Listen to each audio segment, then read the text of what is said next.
Moi, je suis venu à cette journée pour participer à une table ronde pour savoir si les politiques sont leurs propres médias, parce que je suis président de la chaîne Public Sénat, qui est une chaîne parlementaire, politique, civique, citoyenne, qui vise, à travers de multiples genres, des débats, des documentaires, des reportages, des magazines, à essayer de faire de la pédagogie sur la vie politique et de rapprocher les Français, jeunes et moins jeunes,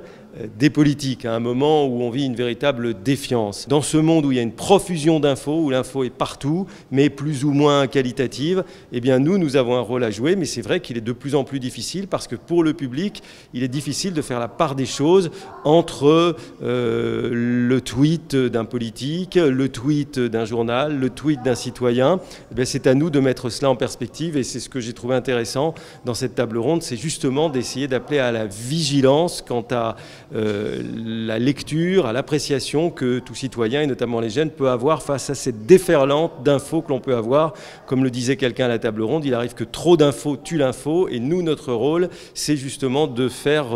je dirais, de séparer le bon grain de l'ivraie. Je pense que présenter d'une certaine façon, dans un certain contexte, ça peut être intéressant pour amener des publics qui spontanément ne s'intéresseraient pas à la politique, aux questions de société, à l'économie, à s'ouvrir à ce type de questions. Là où il peut y avoir des dérives, c'est quand il y a un mélange des genres et quand on amène en particulier des politiques sur un terrain qui n'est pas le leur, c'est-à-dire à s'exprimer sur tout et n'importe quoi, avec un langage certes sans langue de bois, mais qui frise parfois la vulgarité. Et là, de ce point de vue, à ce moment-là, c'est un dévoiement de la parole politique. Donc je trouve qu'il faut trouver le juste équilibre.